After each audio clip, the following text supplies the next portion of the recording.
del apego seguro aparecía que había, o sea, que había ansiedad de separación, ¿se acuerdan? Cuando Mary Ainsworth prepara esta evaluación, uno espera que en el apego seguro hay algo de ansiedad de separación, es decir, se nota la ausencia del cuidador. Algo que va a ser distintivo es cuando yo puedo o cuando el niño puede, ¿verdad? Poder representar esa ausencia. ¿Ah? Y eso le da una cualidad simbólica a José. Es decir, yo sé que en este momento no puedo estar con mi mamá, por ejemplo, si soy un niño de 5 años, pero sé que ella va a volver y me va a ir a buscar al jardín, ¿no? Es como, por eso una respuesta muy esperable cuando los niños recién como que están en el sistema educativo, cuando entran al sistema educativo es muy esperable que los niños como que se pongan a llorar, que extrañen a la mamá, ¿verdad? Y ya pasan unos días y ellos comprenden que la mamá o que el papá va a volver. Y eso versus lo que es la desaparición, ¿sí? Ya va a tener como efectos psíquicos más nocivos, ¿m? Porque en la desaparición es como que cuesta inscribir simbólicamente esa ausencia, ¿sí? La gracia de poder tú pensar la ausencia es que hay una presencia, y como tú sabes que mientras no esté, puede posiblemente estar después. En la desaparición, ese posiblemente que vuelva no está, ¿sí? Hay como solo desolación. Eh, Ahí con respecto al texto que tú comentas de Freud de duelo y melancolía, claro, en el caso del duelo, ¿verdad? Hay una pérdida del objeto amoroso, ¿no? Entonces, la libido investiga en el objeto, en algún punto tiene como que reintroyectarse, ¿no? Y como poder volver a volcarse a otro objeto amoroso en el mundo. En el caso de la melancolía yo le tendría especial cuidado a esta palabra melancolía, José, porque la melancolía es un término que se ocupaba antiguamente mucho en psiquiatría, eh, justamente porque tenía como algo del orden de lo psicótico, por eso me parece pertinente cuando hablas del juicio de realidad. ¿Mm? Porque la melancolía no es como que hay una pérdida del objeto amoroso, es como que hay una suerte de hemorragia libidinal, ¿sí? Entonces se habla de como este vaciamiento psicótico del yo, ¿sí? En donde habría una parte del yo que es como que aparecen, por así decirlo, como impulsos canibalísticos que se quiere devorar la otra parte, ¿no? Entonces, y de hecho, en esa lógica hay, por ejemplo, eh, hay un tipo de delirio que se llama el delirio de Cotard. Yo no sé si lo han escuchado. Que el delirio de Cotard uno lo puede pensar como un delirio bien de la línea de lo melancólico, que es como gente que siente que está sucia, que se puede bañar 1000 veces y sigue pensando que está sucio, que está podrida o que tiene los órganos podridos, ¿sí? Como que en esa línea va. Ahora con tu pregunta que tiene que ver, ¿me puedes recordar tu pregunta? Como que quería hacer esas apreciaciones, ¿eh? Pero recuérdame tu pregunta. Sí, profe. Eh, la pregunta es que como que hablé de todo porque no, porque era como para entrar en el contexto, pero si la pregunta en específico era en el niño, como en la primera infancia, ¿no? Como donde están los estudios de Bowlby, puede aparecer ese castigo como yo y como por así decirlo, que tiene la melancolía del yo merezco esto, yo no puedo hacer esto, bla, bla, a raíz de la separación de la madre. Y si eso, eh, claro, en caso de que no sea melancolía, sea como el duelo, si puede generar en el niño una personalidad como psicopática, que es lo que dice Bowlby en una parte, que es como de que hay una relación entre el nexo materno infante con este tipo de personalidad. Como más psicopática. Claro, Oye, ¿me podrías dar la página para leerlo? Para que lo podamos leer juntos, porque de esa parte en particular no la recuerdo, de la parte de la psicopatía, tal como la melancolía, son como conceptos que tienen todo un desarrollo histórico conceptual en la psiquiatría y en el psicoanálisis, en la sí, pues, y en la psicología en general. Mm. Trata de buscar el párrafo y léemelo, o yo aquí estoy con el libro abierto, si te acuerdas. sí, no tengo la página, pero es en la parte, voy a buscar igual en el texto, porque tengo el resumen en el cuaderno, entonces en el cuaderno lo tengo que es cuando empieza a hablar de la fase de protesta, de la fase de desesperación, fase de desapego, y luego ya casi como finalizando ese capítulo. Lo voy a buscar igual ahora mientras y le digo después de la página. Súper. Búsquelo por mí porque hay otros compañeros a ver si tienen dudas. Aquí veo conectar a la Catalina, la Carla, la Arancha, Llovizna, Valentina, la Marcela. Yo, profe, tengo una duda. ¿Quién es? ¿Dónde está? Arancha, dime. Sí, profe, quería preguntarle sobre la regulación emocional, si ¿Ya? muchas veces se ocupa como mecanismo de autodefensa. Por ejemplo, yo ¿Cómo? Arancha, te perdí. profe, ¿me escucha ahí? Ahora sí. Ahora sí. Que no sé si se acuerda que habíamos elegido la película Matilda. ¿Ya? Entonces yo como que encontré una regulación emocional en Matilda, en sus afectos, pero como que lo ocupaba en mecanismo de defensa. Ujú. Esa era mi pregunta, como si sirven de mecanismo de autodefensa. ¿La regulación emocional? Sí, Vamos por parte, Arancha. ¿Qué entiendes por mecanismo de defensa? Lo que asocie, no sé, no es pregunta de prueba, lo que usted asocie nomás. para mí son como estrategias que ocupan para conocer como, es que no sé cómo explicarlo. Es como un mecanismo, como, no sé pues, si es como para defenderse de emociones o pensamientos que le pueden provocar como algo a la persona, como ansiedad o, no sé, ira, controlar la ira. Ya. Entonces, los mecanismos de defensa se despliegan principalmente frente a la angustia, ¿no? Sí. ¿Y quién lo despliega? El yo. El yo es el que despliega estos mecanismos defensivos. Por eso pasa, por ejemplo, Arancha, que cuando uno está soñando una pesadilla, que puede ser muy angustiosa, no sé si es muy común que pase, en verdad, pero que uno se despierta, ¿no? Es como, porque en algún punto es como que, si bien el yo está, pongámoslo en estos términos, como descansando mientras uno sueña, se pone alerta, po, porque es como mucho el nivel de angustia, entonces ahí uno va y despierta, ¿ya? Es como frente a esa como señal de angustia. ¿Mm? Entonces yo creo que cuando hablamos de mecanismo de defensa y regulación emocional, creo que habría que marcar ciertas distinciones, ¿no? Porque efectivamente los mecanismos de defensa sirven eh, para poder disminuir la angustia que puede experimentar el yo. ¿Mm? Y por ahí encontramos que hay como diversos mecanismos de defensa, ¿verdad? Algunos que se van a llamar, por ejemplo, más avanzados, ¿verdad? Otros más primitivos, entre los avanzados que giran en torno a la represión, como por ejemplo la intelectualización, la racionalización, el humor, ¿sí?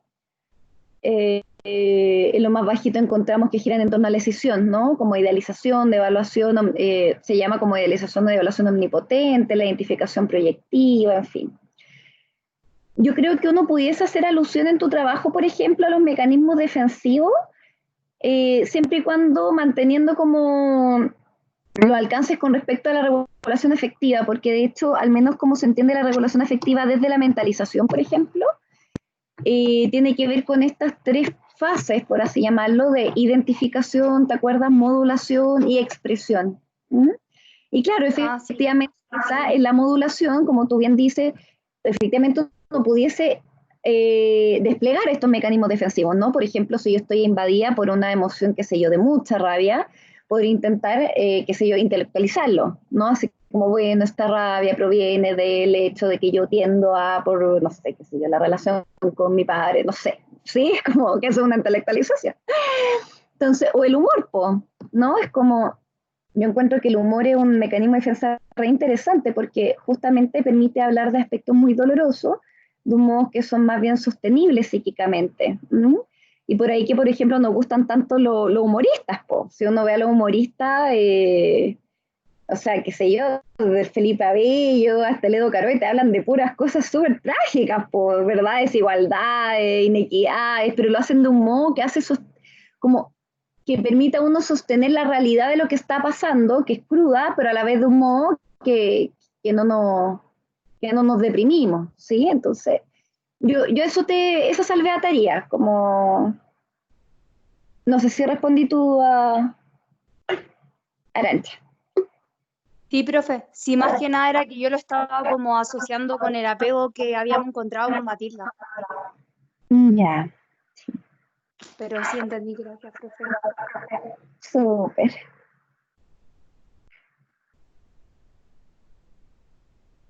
¿Alguien más que tenga alguna duda?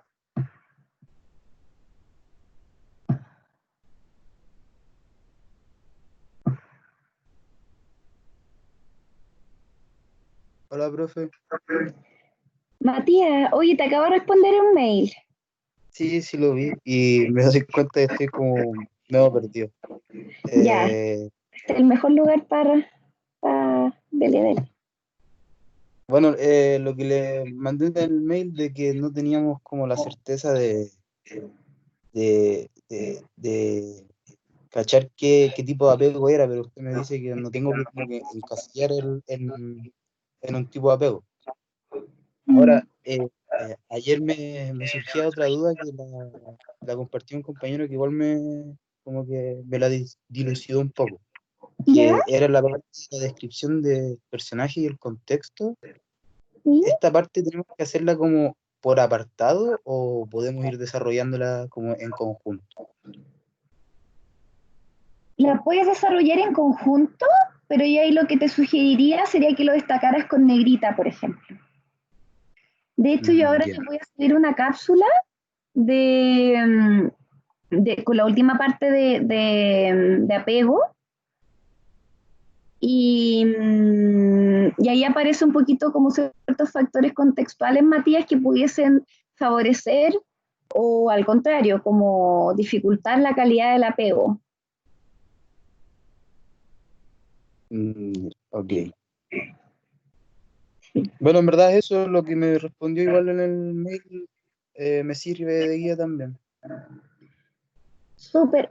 Sí, porque lo que pasa es que lo que entendí yo que era tu duda era que el personaje presentaba como para poder, o sea, pudiese presentar los dos tipos de apego, ¿no? Y en eso tú te preguntabas con tu grupo si es que quizá era un apego desorganizado. Y yo creo que Claro. antes de llegar a esa conclusión, habría que evaluar bastante bien a propósito de esta inferencia, porque uno va a inferir los modelos operativos internos, ¿verdad? No los podemos observar propiamente tal. Lo que podemos observar es el modo en que interactúa la persona, el modo en que gestiona sus emociones o en cómo pone en juego sus afectos, ¿verdad? O cómo se vincula con las personas significativas. A partir de eso, nosotros inferimos, ¿verdad?, cuál podría ser el modelo operativo interno. ¿Mm? Es decir, es un trabajo inferencial en ese sentido. Más que someter, qué sé yo, al personaje a una prueba ficticia como la de la situación del extraño. Claro. ¿Verdad? Es como, o sea, se podría hacer, de hecho cuando te lo leí fue como, oye, no sería mal ejercicio, ¿cachai? Como, pero yo creo que más allá de eso es pedirle a ustedes que justamente las cosas que le acabo de mencionar puedan proponer qué tipo de apego presentaría la persona, ¿sí? Como, y como hemos conversado, bueno, no lo hemos podido conversar, ¿no? Porque las cápsulas temáticas no dan para el diálogo necesariamente, pero uno, no es como que uno esté como, tengo una tal o cual apego a propósito de los primeros años de vida y uno muera con las botas puestas. Es como el tipo de apego puede ir variando a propósito de nuevas experiencias. Lo interesante es que en algún punto siempre el modo en que yo procese mis emociones va a ser más o menos similar. No, disculpa, no más o menos similar. Va a pasar quizás por ese mismo filtro. ¿Sí? Ve el apego como un filtro por el cual yo le doy cierto trato a mi afecto de los vínculos con otros. Claro. Entonces, por ejemplo, si yo tengo un vínculo evitativo y conozco a alguien que me dice, qué sé yo, porra, esa si tú te enojas, como para mí es importante saberlo, no sé, ¿cachai? Como quizás yo lo puedo mejorar, ¿no? Puedo como intentar identificar mi emoción, manifestársela, como que puedo aprender un nuevo modo. Lo que no quiere decir que haya cierto filtro previo que en donde mi experiencia interna me diga como en verdad las emociones, no sé, pues no son tan importantes o pueden traer conflicto y por ello es mejor evadirlas, ¿sí? Claro. De No hecho, sé si ahora que lo dice, me hace sentido con la película porque no sé si usted ha visto la película que le mencionaba, que era Moonlight. la he querido ver siempre, de hecho leí tu mail y dije, ya, ahora sé que la tengo que ver, ya no la he visto, dale. Y bueno, en verdad, como que al principio la mamá es como muy, o sea, tienen como una relación de apego muy evitativa, pero después sale otro personaje que es como, eh, bueno, el personaje se declara homosexual, entonces como que en el desarrollo de la película como que tiene una experiencia con la persona que le gusta y como que esa persona como que le hace eh, modificar, por decirlo así, su tipo de apego, porque como que la experiencia con la mamá como que le marcó mucho la vida y es como un niño muy, por decirlo así, apático, como que no Ujú. expresa sus sentimientos, como que anda siempre con miedo y como que esta persona como que le saca lo único bueno que tiene, que es como que en verdad es puro amor, po. Mm. Mira, qué interesante. Eso, profe, gracias. Oye, Matías, y con lo que hemos conversado, ¿cuál propondrías tú que pudiese ser como el apego de este personaje? Yo apostaría por un tipo de apego inseguro, pero la verdad como que aún me tengo unas dudas si es que llegase a ser un apego desorganizado, porque como le decía, siento que oscilan mucho los aspectos, pero no sabría si encasillarlo, como me dicen. Eh, el tema es que la película se centra como en tres etapas, Sí.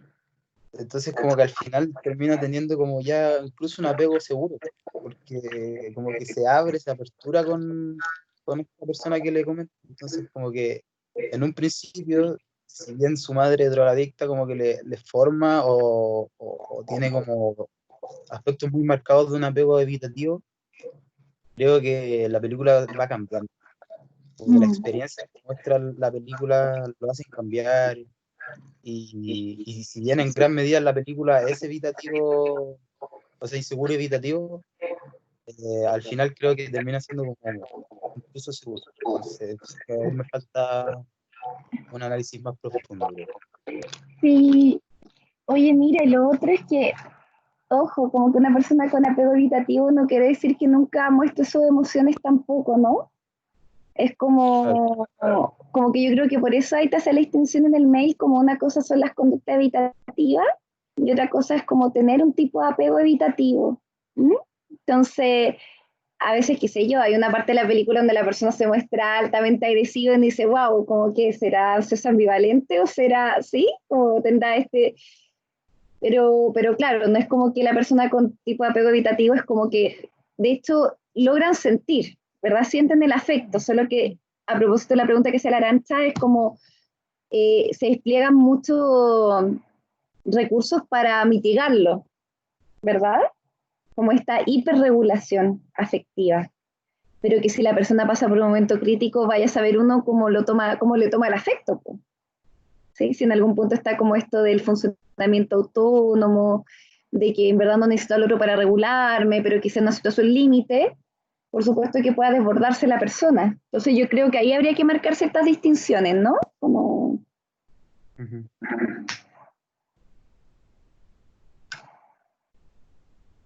Profe, y aprovechando, es que eh, en el texto de Delgado mencionaba sobre el apego múltiple.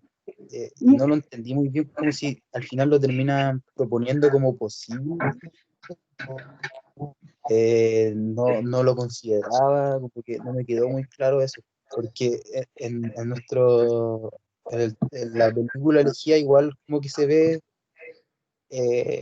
un tipo, o sea, ¿cómo decirlo? Como a priori de que el personaje pudiese tener como un apego múltiple porque se encariña como con un narcotraficante y su polola. Y como que estos hacen como, al fin y al cabo, como poco menos de un rol cuidador verdadero del niño. Y después, cuando pasa el personaje a ser adolescente, incluso adulto, estas figuras siguen presentes, incluso más que la mamá. Eh, Entonces, como que ahí como que no sabría si es un apego muy... lo que pasa es que yo creo que eh, cuando se habla de apego múltiple, de hecho el mismo Bowlby tiene como algunos problemas, ¿no? Como para, de hecho eso aparece como en el texto, que incluso el Bowlby es como que tiene algunas complejidades para poder decirse efectivamente es como un tipo de apego, ¿verdad? Como con la cuidadora principal, que en este caso es la madre, o sí, es como yo ahí, y de hecho ahí podemos encontrar diversos autores que van hablando que, por ejemplo, no sé, pues hay un autor que dice que como que los distintos tipos de apego que uno puede tener en la infancia, como que la adolescencia se van a condensar y va a aparecer como en particular uno, ¿cachai? Yo creo que el tema del apego hay que verlo como, más que como un determinismo propiamente tal, como una predisposición, ¿ya? Entonces, alguien con apego, por ejemplo, ansioso ambivalente puede tener cierta predisposición, por ejemplo, a manejar sus afectos de tal o cual forma. Lo que no quiere decir que eso le permita, por ejemplo, o no establecer relaciones como de forma más segura, ¿verdad? Como con esta constancia objetal, por así llamarlo, ¿sí? Es como no porque yo me equivoque me van a dejar de amar, ¿me entiendo, no? Que es como lo que se pone en juego en el apego ansioso. ¿Mm? Que es como me equivoco, me van a dejar de amar. Entonces, ahí hay como esfuerzos desmesurados por tratar de reparar, ¿sí? Entonces hay algo que se llama como constancia objetal, y es que el otro, si bien marca ciertos límites, también puede estar presente. ¿Mm? Entonces esas son como nuevas experiencias vinculares. Pero en algún punto estas primeras interacciones van a marcar como una suerte de predisposición hacia los afectos o el modo de vincularse con otros. Yo así más o menos lo plantearía, Matías, porque justamente hay como autores que hablan como distintas posturas. ¿Mm? Pero me queda más claro en ese sentido. Súper, súper. Genial. ¿Alguien más?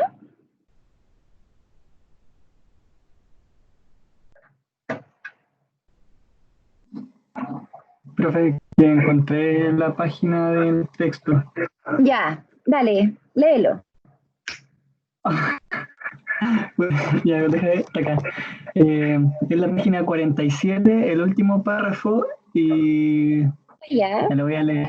Dice, fuera de una temprana referencia de Hugh Helmut y una vez palabras de Bernfeld, por añadidura deberían transcurrir algunos años antes de que se publicaran los trabajos clínicos que centraban su atención en la importancia patogénica de las experiencias de separación.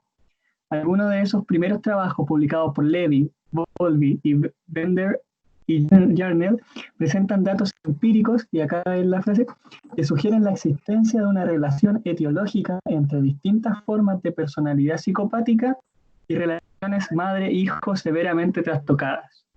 ah, Ya luego se va a otro tema. ah, Entonces esa era mi duda, como en realidad más que la duda como en sí, porque ahí como que lo dice, más de que tenga vigencia o no, es como que eso se puede prevenir entonces, como desde el trabajo del psicoterapeuta. O, claro, claro, o sea, de hecho todo, pensemos que estamos leyendo, eso es lo bonito de lo que estamos estudiando, ¿no? Es como los fundamentos de las cosas que revisamos, las primeras clases, por ejemplo, de Chile Crece Contigo, como que todos estos dispositivos de intervención temprana apuntan justamente a eso, ¿no? Como a poder ser en algún punto como prácticas de profilaxis, de prevención, del desarrollo de psicopatologías posteriores. ¿Mm? Por ahí, José, si te sigue interesando Winnicott, hay un libro que Winnicott dedica como a ver, déjame buscarlo, a ver si lo encuentro. como delincuencia y deprivación y delincuencia, esto se llama. ¿Mm? Yo algo les quiero comentar también. Piensen que estos autores, como partiendo un poquito de la tradición de Ferenczi, ¿sí? Recuerden que Ferenczi era parte del círculo cercano de Freud, discuten y se enemistan, o sea, se dejan de trabajar juntos. Luego que Ferenczi plantea como la relevancia de la respuesta del ambiente frente a que el trauma efectivamente se constituya como trauma, ¿no? Es como Ferenczi va a decir que aquello que sella el funcionamiento del trauma, distinguiéndolo de un evento traumático, porque a los eventos traumáticos todos estamos expuestos por estar vivos, ¿no? Es como yo puedo salir ahora, después de hacerle clase a ustedes, a comprar algo y me pueden asaltar, ¿no? Es como puede ser un evento altamente traumático para mí. Pero el hecho de que, por ejemplo, yo llegue, qué sé yo, a mi pareja, uy, pero qué fuerte, ¿cómo estás? ¿Sí? Quizá yo pueda tener alguna noche de sueño y me despierto muy angustiada, puedo recordar la escena, pero en la medida en que el ambiente humano que esté alrededor mío reconozca esa vivencia traumática, no se va a consolidar en mí como un trauma. Sí, es como el trauma en ese sentido, para Ferenczi, me estoy dando una vueltita, pero es para mostrarle algo. Va a ser la falta de respuesta empática del ambiente humano. Y por ahí, por ejemplo, todos los casos de abuso sexual, ¿verdad? Cobran su relevancia en el abordaje clínico. Es justamente que hay esta sensación de que esto que pasó no fue real, ¿sí? Queda como un espacio muy confuso. Entonces, en eso Ferenczi habla de lo importante que es la respuesta de los otros significativos. Entonces ahí se empieza a instalar dentro de la tradición psicoanalítica, por así decirlo, una suerte como de discusión, pongámoslo en estos términos, respecto de lo intrapsíquico y lo intersubjetivo, ¿sí? Y por ahí, bueno, más adelante va a aparecer como ya más consolidada una corriente, por ejemplo, de psicoanálisis o vincular o un psicoanálisis más interpersonal, sí, intersubjetivo. Y, por ejemplo, ahí aparecen autores tales como Winnicott, ¿sí? Donde van a hablar que en algún punto el modo en que opera el psiquismo va a tener mucha relevancia con la interacción que hay en el ambiente y por ende con la subjetividad del otro, ¿no? Es como, por eso se habla esto de lo transgeneracional, porque no es como solo si mi mamá, no sé, o mi papá me dieron o no comida, ¿sí? Es como cómo se pone en juego la subjetividad de mis padres en su propia crianza respecto al niño, ¿sí? Entonces, eso es lo que yo les quiero destacar, es como estos autores que estamos revisando son autores que provienen de una tradición psicoanalítica, pero que van a hacer como énfasis a la importancia de la subjetividad del sujeto que cuida. ¿Mm? ¿Sí? Y respecto a tu pregunta de la psicopatía, es súper interesante porque, por ejemplo, si uno va a concepciones más actuales, no sé, en el DSM aparece el trastorno antisocial de personalidad, ¿no? Que sería como el homólogo a la psicopatía. ¿Mm? Y ahí usted puede leer una serie de características, entre ellas, no sé, falta de empatía, uso del otro para los propios fines, ¿sí? Ciertas conductas. Y, por ejemplo, ahí es muy bonito porque uno puede ir diferenciando, José. Una cosa es que, por ejemplo, alguien tenga conducta psicopática, pero otra cosa es que sea, por ejemplo, psicópata propiamente tal. ¿Mm? Y de hecho, esta distinción es muy interesante porque, por ejemplo, Winnicott va a abordar en ese texto que te cuento de privación y delincuencia, de que en algún punto hay ciertos niños que roban como modo de poder hacer como presenta a la madre o al padre o a alguien que debiese haberlo estado cuidando, ¿sí? Así como la conducta del robo como un intento de invocar la presencia de un otro que pueda poner límite. ¿Mm? Entonces por ahí va como apareciendo esto como de la negligencia y este tipo de conducta, ¿vale? No sé si te responde la pregunta, José. Sí, y justamente tocó el tema como al que quería llegar así como al final de todo, que era, bueno, usted lo dijo, como de hacer presente al padre o hacer presente ese afecto a través del delinquir en el caso de los niños. que hay un artículo que se llama Consumo de sustancias y conductas de riesgo en la adolescencia, que se Ya. hizo hace poco igual, que es un estudio en un hogar de menores en Argentina, con varios niños, como más de 100 niños por ahí. Y bueno, eh, analizan distintos tipos de conductas que yo no las conocía y son extrañas el nombre igual, pero están mal, que es la ordalía, el sacrificio, el borramiento y la dependencia, que son como conductas típicas. Por ejemplo, no sé, pues el borramiento es tomar o drogarse hasta quedar borrado, literalmente. Bueno, el fondo dice la conclusión de todo ese tipo de conductas de riesgo y los niños que delinquen. Pues, por ejemplo, salen los casos clínicos reales y entrevistan a una niña y la niña le dice, bueno, eh, yo hago esto porque me gusta, porque es lo que siempre quise hacer, siempre quise, no sé, pues, delinquir, siempre quise hacer esto.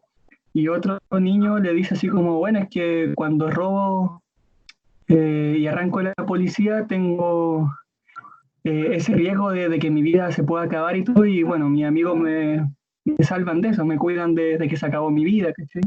Y la conclusión es, en el estudio, es que los padres se culpan o se responsabilizan mientras los jóvenes mantienen una posición de desafío o reproche a ambos padres. Y siempre en todos los casos que analizan hay un odio al padre o una nostalgia en el padre que no tuvieron. Y además de importancia, es carencia simbólica en el medio familiar. Entonces, a lo que voy es que, justamente usted lo decía, pues, entonces las cárceles de menores o los, como el Sename, como quiera llamarse en distintos espacios de Latinoamérica en general, siento que la función que tienen es aumentar la frustración y la carencia afectiva en el sujeto, más que cuando el trabajo al menos del psicólogo, de la psicoterapia dentro de esos espacios y de la cárcel de menores en general, debería ser como el de prevenirlo, como el de no aumentar la frustración, sino como de, no sé si está bien la palabra, como rellenar esa carencia afectiva desviándola hacia algo más positivo, no hacia el robo, no hacia... Entonces eso, como usted lo dijo, hay conductas psicopáticas y hay psicópatas. Entonces no porque un niño robe es así Exacto. es malo, ¿cachai? No lo hace malo por hacer eso.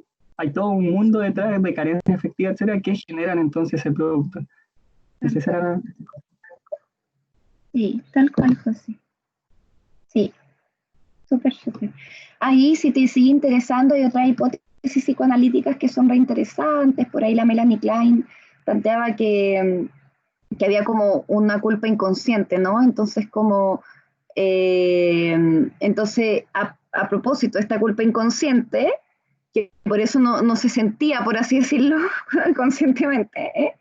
Y los chicos realizaban actos como de delinquir o transgredir límites, como en algún punto como una suerte como de por mi culpa, como de autorreproche. ¿Sí? Hay una serie de hipótesis como que son muy interesantes, pero sí, pues si uno lo mira también tiene como hartos factores sistémicos, yo creo que ahí el rol del psicólogo es relevante y también de los mismos hogares, ¿no? Cómo están formados esos hogares de acogida, o los centros cerrados, las dinámicas que tienen, ¿sí? La interacción en el día a día.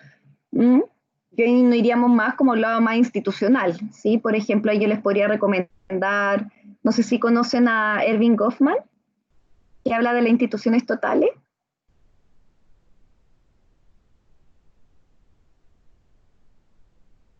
¿Les suena? no, profe. ¿No? Nunca han escuchado a Goffman.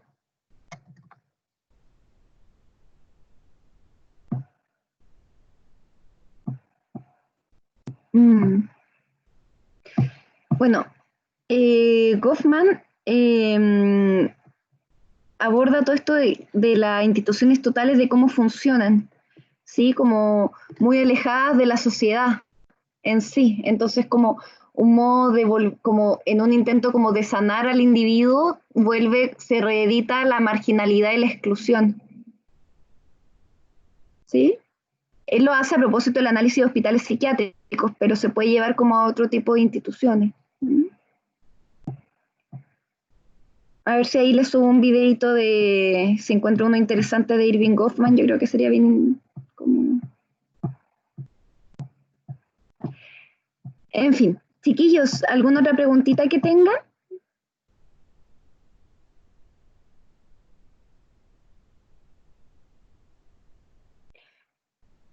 Ya, ahora les voy a subir una cápsula al aula y como veo que ya hay más personas conectadas, ya la otra clase me voy a lanzar a hacer clases nomás, ¿ya? Yo no sé cómo estarán, si me pueden informar un poco cómo están con las otras cátedras, porque yo lo único que tengo entendido es que me tengo que conectar a las 2:15, ¿no? Pero también es como que, bueno, en la última cápsula ya estaríamos cerrando lo que es apego. Por eso yo quiero como este espacio más que nada que ustedes me puedan ir preguntando. Porque ya no les puede pasar como estas clases más interactivas que podríamos conversar. Entonces, al menos como que pudiésemos tener hoy día para que puedan resolver sus dudas, la próxima semana podríamos partir con eso. Pero también les voy a subir una cápsula ya cerrando el tema de apego de anamnesis, porque para finalizar el semestre les voy a pedir que hagan como una entrevista a un niño o a una niña, ¿sí? O sea, a los padres en verdad. Porque que sea un niño o una niña sería medio difícil por medios virtuales. Entonces, para que vean estas dos cápsulas, la de final del apego y esta nueva de anamnesis, ¿ya? Para que la próxima semana yo voy a partir con dudas sobre apego eh, y, y voy a comenzar al tiro con lo que es la entrevista, ¿ya? Para después, ustedes les pasaron a Piaget, ¿verdad? Y a Colbert.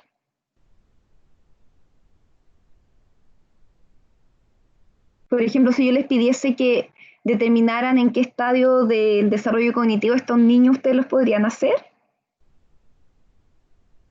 Yo me acuerdo que lo vimos como en primer año, en procesos psicológicos, pero de ahí más, no, personalmente.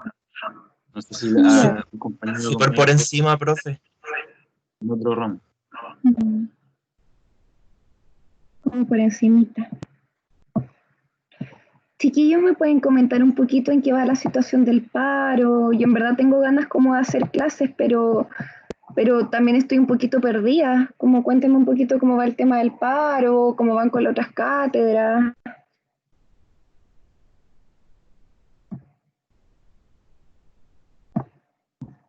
Voy a tener la grabación ahora.